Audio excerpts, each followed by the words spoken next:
நியாயமாக மட்டும்தான் இருக்கணும். அதை கேப்டன் பண்ணார். அதனால தான் அவர் இறக்கும்போது கழுகு பறந்துச்சு. எனக்கு தெரிஞ்சு சபரிமலையில் நகைப்பெட்டி தூக்கிட்டு போகும்போது கழுகு பறக்கும், பார்த்துருக்கேன். அதுக்கப்புறம் கழுகு பறந்து இவர் இதெல்லாம் அன்னைக்கு அந்த ஃபங்க்ஷனுக்கு எனக்கு அன்னி கூப்பிட்டு தான் போயிருந்தேன். கழுகு அன்னைக்கு பிறகுது. என்ன ஆச்சரியமாக இருக்குது. அதனால தான் அவர் வந்து மக்களிடையில இன்னைக்கும் ஒரு இப்போ அவங்களுடைய நினைவிடத்தை போய் பார்த்தா ஒரு கிட்ட ஒரு கோயில் மாதிரியே இருக்கு. கோயில் தான், கோயில் மாதிரி கோயிலாகவே இருக்கு. 1500 பேருக்கு மேலே சாப்பிட்றாங்க. நல்ல சாப்பாடு, அதாவது ஏதோ சாப்பாடுலாம் இல்லை, நல்ல சாப்பாடு போடுறாங்க. உண்மையிலே அன்னைக்கு ரொம்ப நன்றி. உண்மையிலே அது பண்ணணுங்கிற மனசு வந்துச்சுல. இறந்துட்டாரு அதோட விட்டாங்க அப்படிலாம் இல்லை. இன்னைக்கு வாழ்ந்துக்கிட்டு இருக்க புரட்சி தலைவர் எம்ஜிஆர், புரட்சிகள் எல்லாருக்கும் அந்த பாக்கியம் கிடைச்சிடாது, அதெல்லாம் கிடைக்காது. அப்போ வந்து ஒரு படம் பண்ணியிருக்கும் போது அவர் கை குத்தும்போது கை இறங்கிச்சு, ஷோல்டர் இறங்கிச்சு. நான் இருக்கேன் ஸ்பாட்டில், எனக்கு கொஞ்சம் வர்மக்கலையும் தெரியும்.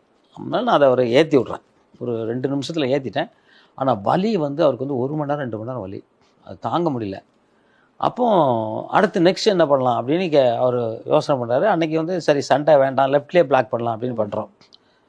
இதே மாதிரி இன்னொரு 3 நாள் கழிச்சு திருப்பி இறங்கிடுச்சு அவர்.